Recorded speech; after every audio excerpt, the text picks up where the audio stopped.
नमस्कार, डिजाइन विशेष में आपका स्वागत है। मैं हूं डॉक्टर प्रतीक श्रीवास्तव। मौजूदा दौर यह है कि अंग्रेजी का बोलबाला है। लोग अपनी मातृभाषा या राष्ट्रभाषा छोड़कर अंग्रेजी को ज़्यादा तरजीह दे रहे हैं, ज़्यादा महत्व दे रहे हैं।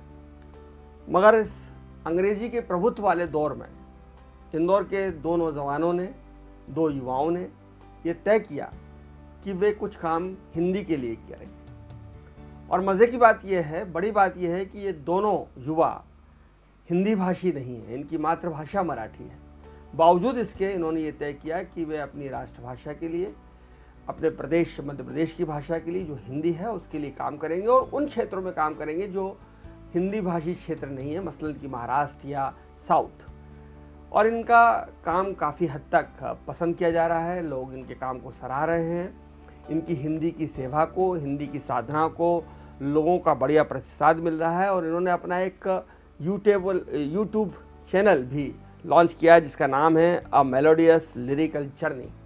इस यूट्यूब चैनल के ज़रिए ये जन जागृति लाने की कोशिश करते हैं, संगीत की बात करते हैं, कविता की बात करते हैं, कवियों की बात करते हैं, साहित्य की बात करते हैं, कला की बात करते हैं। कला, साहित्य, संगीत और संस्कृति के ज़रिए भाषा को समृद्ध करने का प्रयास करते हैं। आइए हम बात करते हैं स्वरांगी साने और भुवन सरवटे से। स्वरांगी साने इंदौर में पढ़ी लिखी हैं, पत्रकार रही हैं। इंदौर के लगभग सभी बड़े अखबारों में उन्होंने बतौर सिटी रिपोर्टर, बतौर कला समीक्षक काम किया है। कविताएं लिखती हैं, कविताएं की 2 किताबें उनकी प्रकाशित हुई हैं। नाटक करती हैं, लिखती भी हैं, करती भी हैं। भुवन सरवटे आईटी क्षेत्र के व्यक्ति हैं, आईटी सेक्टर के व्यक्ति हैं, लेकिन संगीत और साहित्य से उनकी बहुत विशेष लगाव है, अभिरुचि है। और यही वजह है कि बचपन के ये दोस्त लगभग 15-20 साल बिछड़ने के बाद जब कोरोना में मिले तो एक नए प्रकल्प का उदय हुआ जिसका नाम है अ मेलोडियस लिरिकल जर्नी। आप दोनों का बहुत स्वागत है। बहुत बहुत धन्यवाद आपका। स्वरांगी, सबसे पहले तो इस मेलोडियस लिरिकल जर्नी ये शुरू कैसे हुई यात्रा? इसका पहला पड़ाव, पहला स्टेशन क्या था और अब ये किस स्टेशन तक पहुंची है यात्रा और आगे इसकी मंजिल क्या है, इसके बारे में? एकदम आपको सही दिनांक बताऊं तो 4 नवंबर 2020 को हमने पहला गीत अपना अपलोड किया था, बातें पिया की। और तब तक हम लोग इसे लेके बहुत ज़्यादा गंभीर नहीं थे, क्योंकि हमने बहुत ही, आप दोस्ती यारी में जिस तरह से बात करते हैं उस तरह से बात की थी कि चूँकि हम लोग बचपन के मित्र हैं, हमने 5वीं से मतलब पूर्व माध्यमिक प्राथमिक विद्यालय में हम लोग साथ में थे। हम 3 मित्र हैं, भुवन सरवटे, मैं स्वरांगी साने और तीसरा अमित जोशी, वो कैलिफोर्निया में रहता है। जो आप कह रहे थे एक विशेष बात है, तो हम दोनों भी हिंदी क्षेत्र में है, गैर हिंदी भाषी क्षेत्र में, और वो तो गैर हिंदी भाषी क्षेत्र में है ही। लेकिन हम तीनों जब मिले तो इन दोनों ने एक पहला सवाल मुझसे पूछा था कि क्या मैं लिखती हूँ। और तब भुवन चूँकि स्कूल टाइम में गाता था तो मैंने पूछा कि गाता है क्या, तो उसने कहा कि नहीं, अब मैं संगीत देता हूँ। तो मैंने बहुत, एक आप कहते हैं कि मित्रता में जो एक सहज प्रश्न पूछ लिया जाता है, मैंने कहा मेरे लिखे को संगीत देगा क्या? तो उसने तुरंत हाँ बोल दिया और हमारा पहला गीत बिल्कुल इसी तरह से एक, आप बोलते दोस्ताना अंदाज में आ गया। तो हमने कहा कि अब इसका करना क्या है। इसने म्यूज़िक दे दिया, वो बन गया। इसकी पत्नी है सोनाली सरवटे, वो भी हमारे साथ में एक चौथे स्तंभ की तरह जुड़ी है, उसने गा भी दिया। तो बहुत एक होम प्रोडक्शन आप जिसको कह सकते हो गया। तो हमारी रामलाई जोड़ी हो गई, एक लिखता है, एक गाता है, एक संगीत देता है। तो हाँ, तो इस तरह से हमने कर लिया। तो वो मित्र अमित जोशी ने कहा कि हम इसे यूट्यूब पर दे देते हैं, अभी क्या करें। हमने दे दिया, वो बहुत ज़्यादा, अभी तक वो बहुत लोकप्रिय है, वो बहुत चल रहा है। तो ये हमारा इस तरह से शुरुआत हुई। उसके बाद हमने इसमें अलग अलग प्रयोग किए। जिस आप हिंदी की बात कर रहे हैं, तो हमने वर्णमाला श्रृंखला एक शुरू की है। आप तो चूँकि एक विद्वान है इसलिए आपको पता होगा, लेकिन आमतौर पे हमें लगता है कि अ से ज्ञ तक ही वर्णमाला है, जबकि अ से श्र तक वर्णमाला है। हम वो श्रृंखला अ से श्र तक। मजे की बात यह है कि राष्ट्रभाषा हिंदी होने के बाद और हम हिंदी भाषी होने के बाद भी ना तो अपनी वर्णमाला पूरी किसी को याद है, कंठस्थ है, और ना हिंदी में गिनतियां 1 से 100 तक 1 से 100 कोई तक बोल पाता है। बिल्कुल बिल्कुल। तो बहुत बड़ी बात होती है। और आजकल की पीढ़ी को मुझे बड़ी समस्या तब आती है जब मैं किसी को बोलता हूँ कि 67 रुपए में आई, और मेरी खुद की बच्ची ये पूछती है कि 67 बन जाए। हाँ, 67 माने क्या? तो फिर मुझे बताना पड़ता है 67। भुवन, ये एक संगीत की बात हुई कि आपका संगीत में, आप आईटी सेक्टर में, लेकिन संगीत में रुचि थी जी।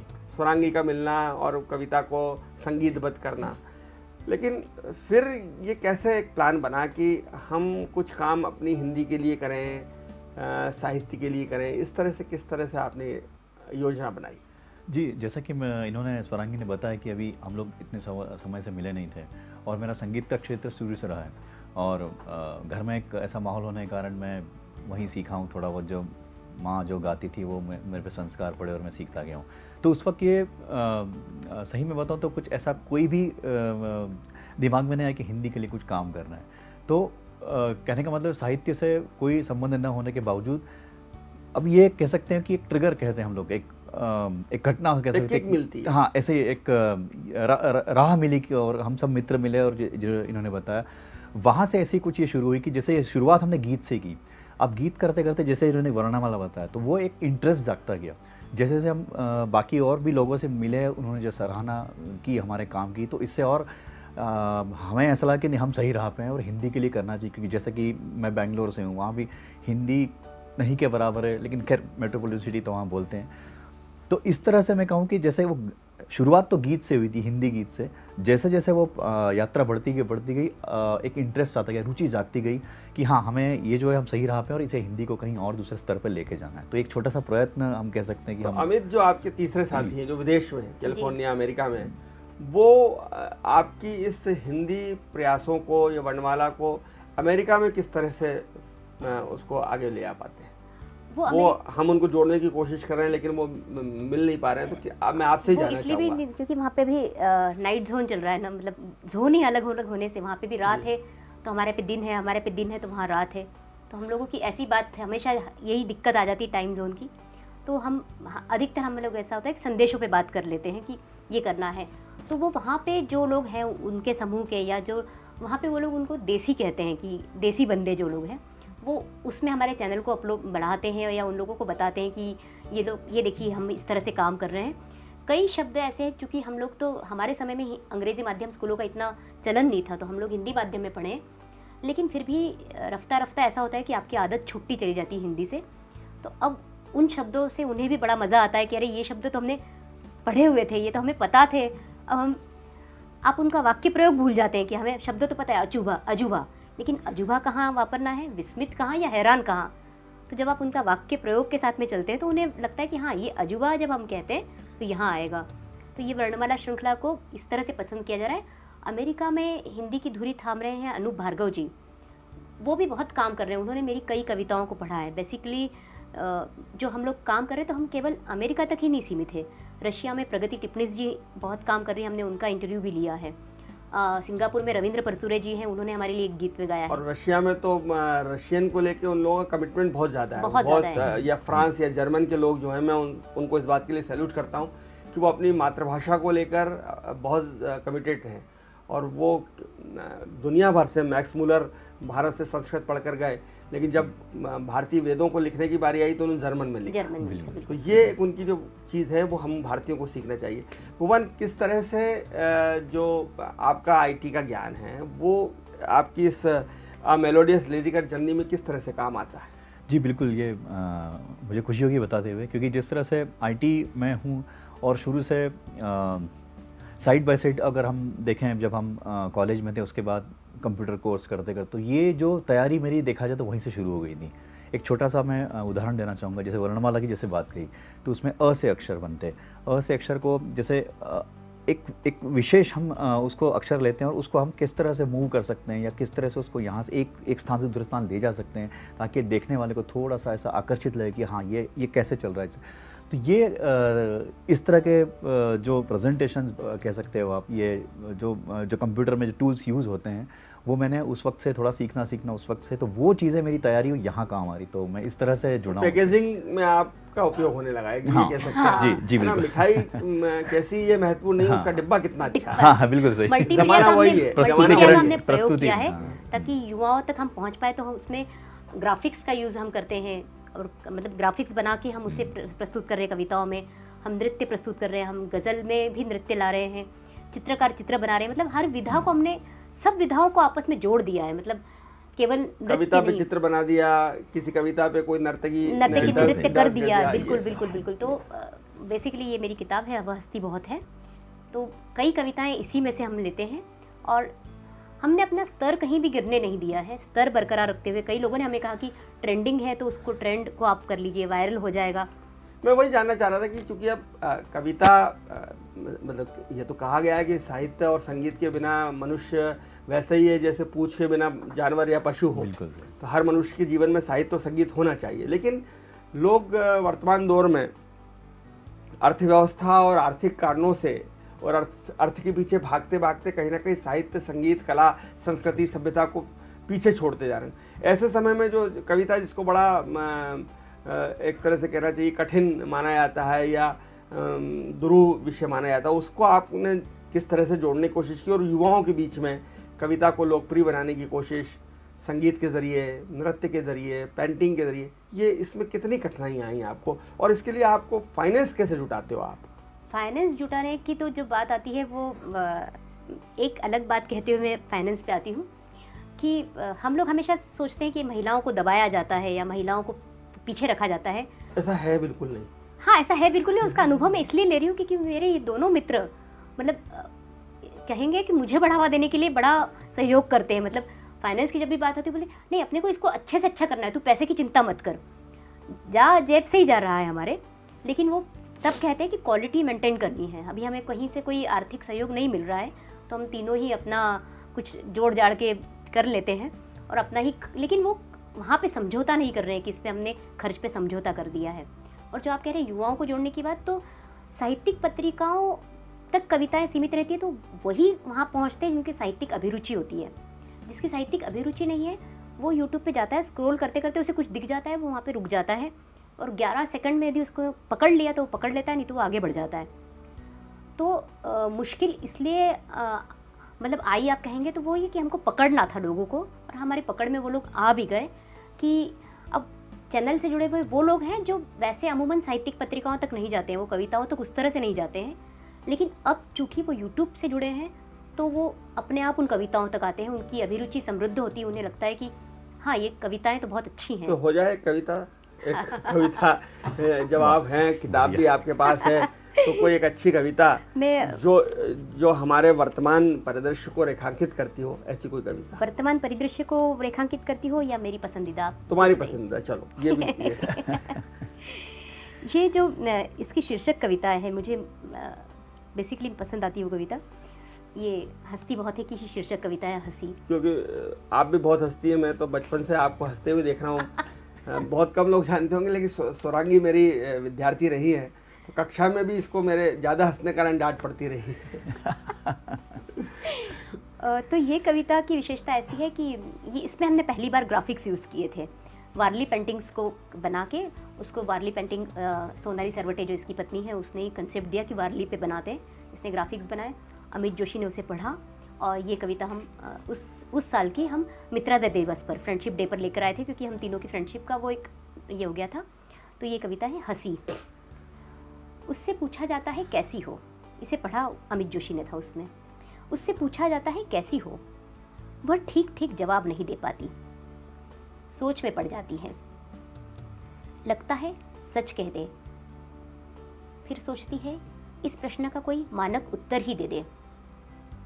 वह सच बताना चाहती है कि तभी दूसरा सवाल दाग दिया जाता है, फिर तीसरा, चौथा, उसके पास किसी सवाल का कोई तयशुदा जवाब नहीं होता, वह हंस देती है। पूछते हैं उससे इसमें हंसने की क्या बात? हाँ, हंसने वाली कोई बात नहीं होती, दरअसल वो रोना चाहती है। वाह। हालांकि जब जब वह रोना चाहती है हंस देती है, और सब कहते हैं वह हंसती बहुत है। क्या बात। बहुत अच्छी कविता है, एक मानवीय संवेदनाओं से परिपूर्ण कविता है। और ये कहते भी हैं कि जो हंसते बहुत हैं वो कहीं ना कहीं अंदर से रो रहे होते हैं, क्या गम है जो छुपा रही है। भुवन, ये कविताओं के साथ आपने जो पेंटिंग का प्रयोग किया या आपकी पत्नी सोनाली ने जो सलाह दी, तो अब इस यात्रा पे मैं आप आऊँ तो इसको क्या आगे और कहाँ तक आप ले जाना चाहते हैं? क्या किस तरह से इसमें और चीज़ें और आयाम जोड़ेंगे और लोग इससे ज़्यादा से ज़्यादा जुड़ें, उस दिशा में क्या कर रहे हैं? जी बिल्कुल, जैसे कि आपने बताया था चित्रकारी हुई या घर से ही सजेशन से मिलते रहते हैं, तो ये इसके लिए पहली बात तो ये है कि हमारे जैसे कि कुछ गण्यमान्य व्यक्तियों के नाम लिया, अनूप जी, इनसे समय समय पर हमें सजेशंस मिलते रहते हैं। वीनू जी हैं और विजय जी, विजय मल्होत्रा जी, उनसे उनकी वेबसाइट पे हमारा वर्णमाला सीरीज पब्लिश हो रही है। तो इनसे तो अलकनंदा सानी जी, अलकनंदा सानी जी, क्षमा चाहूँगा। तो इन लोगों से हमें सजेशंस मिलते हैं, तो वो नए नए हमें अभी हाल ही में एक और सजेशन कुछ हमें दिया गया था, कुछ इस तरह से जो व्यक्तिमत्व जो है इंदौर के या कहीं के, इनके ऊपर कुछ हम डॉक्यूमेंट्री या चित्र ऐसा दिखाएं ताकि कोने कोने तक पहुँचता है। तो इस तरह से हम अलग अलग व्यक्तियों को गाने के माध्यम से, चित्रकारी के माध्यम से, और भी हम लोग जिस नर्तक की जो इनकी कविता, इनमें हमने यहाँ के उर्वी जी को जोड़ा था। तो इस तरह की हमारी जो प्रयासरत है कि जो जहाँ हमें जैसे सहयोग, और सहयोग मतलब अगर मैं कहूँ ऊपर वाले की अगर ये इच्छा के कारण हमें सहयोग भी मिला, बहुत अच्छा सहयोग मिला, तो ये इसी तरह हम लोग प्रयासरत है, जो जहाँ जैसे सहयोग मिलता है हम लोग उनसे सहयोग लेते हैं। किसी भी क्षेत्र के लिखने हो या इवन कोई मल्टीमीडिया में भी हमारा अगर सहयोग कर रहा है, या कोई वीडियो, छोटा सा वीडियो की अगर कोई हमें देता है कि हाँ ये वीडियो आप लीजिए हमारा, तो उससे भी हम लोग लेते हैं। तो ये इस तरह की यात्रा इसी तरह जारी है और जारी रहेगी। अब हम प्रयास ये रहेंगे, बहुत सारे लोगों तक पहुंच रहे हैं अपनी तरफ से, लोग कुछ हमें भी अप्रोच कर रहे हैं कि हाँ हमें बताइए कुछ अगर ऐसा, तो इस तरह से। स्वरांगी, एक संकट जो है वो भाषाई संकट तो है ही, लेकिन संस्कृति का संकट भी है। आज भारतीय संस्कृति को बहुत बड़ा खतरा है। संगीत पर भी एक संकट आ गया, जिस तरह के रैंप और बहुत सारे नई विधाएं आ रही हैं, और वो उसमें भारतीय संगीत का जिस तरह से कबाड़ा हो रहा है। पहले ऑर्केस्ट्रा इसलिए होती थी कि गायक को थोड़ी सी राहत मिल जाए और सांस ले सके। अब ऑर्केस्ट्रा इतना ज़्यादा है कि गायक के लिए कोई गुंजाइश बची नहीं। तो ये कहीं ना कहीं हमारे मूल जो चीज़ें थीं, संगीत हो, साहित्य हो, कला हो, संस्कृति हो, इन सब के ऊपर कहीं ना कहीं पाश्चात्य हमले हो रहे हैं। ऐसे में ये जो आपका चैनल है आ मेलोडियस लिरिकल जर्नी, ये किस तरह से उस पुरानी चीज़ को, जो हम कहते हैं कि दादी माँ की हाथ की दाल या दादी माँ की नानी की रसोई, वो वाली टेस्ट लाने के लिए आप क्या कर रहे हैं, जो जिससे कि मूल भारतीयता की जड़ों से आप जुड़े रहें, खासकर संस्कृति के मामले में? संस्कृति के मामले में पहले तो आपको संवेदनशील होना पड़ेगा, तभी आप संस्कृति के बारे में सोच भी कब सकेंगे जब आप संवेदनशील होंगे। तो हमने 2 प्रयोग ऐसे किए।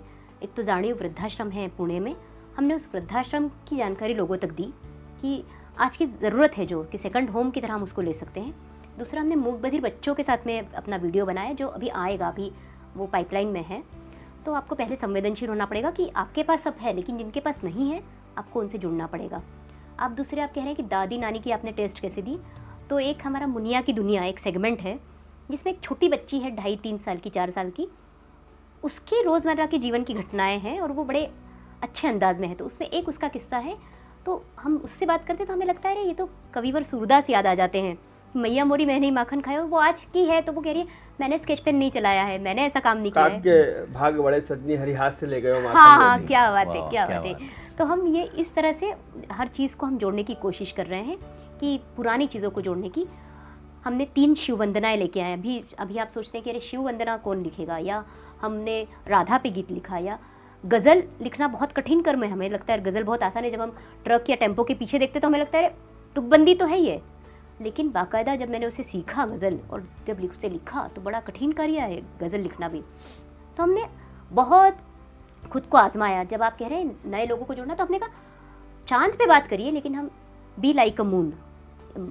संपादक है भूपेंद्र त्यागी जी, उन्होंने इसका अंग्रेज़ी भावानुवाद किया और हमने उसको हिंदी में गज़ल चल रही है, उसका अंग्रेज़ी में नीचे चल रहा है, ताकि आप नई पीढ़ी को भी आप अपनी बात कह पाए, लेकिन उनकी भाषा में भी कह पाए।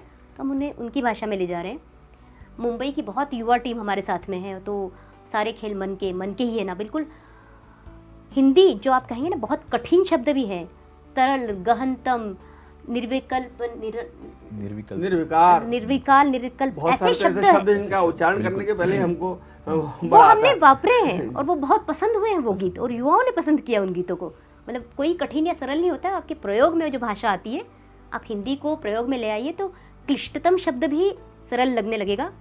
हम अंग्रेजी के कितने क्लिष्टतम शब्दों को प्रोनाउंस कर ही लेते हैं ना, तो हम चाहते हैं कि हम थोड़ा 2 कदम उनकी तरफ चलें, 2 कदम वो हमारी तरफ चले, तो शायद से भाषा, संस्कृति सब बची रहेगी। क्योंकि स्वरांगी आप पत्रकार भी रही हो और आपने पत्रकारिता में बड़े अखबारों के साथ काम किया है, लेकिन उन बड़े अखबारों ने जो भाषाई कबाड़ा किया है जी। और पहले तो जब मैं छोटा था तो मुझे अच्छे से याद है कि हमें ये कहा जाता था कि संपादकीय पढ़ना चाहिए। आप अखबार पढ़िए, उसमें से कोई एक खबर को लिखिए तो आपकी हिंदी ठीक होगी, बिल्कुल, भाषा ठीक होगी, आपको वर्तनियों की तमीज़ आएगी।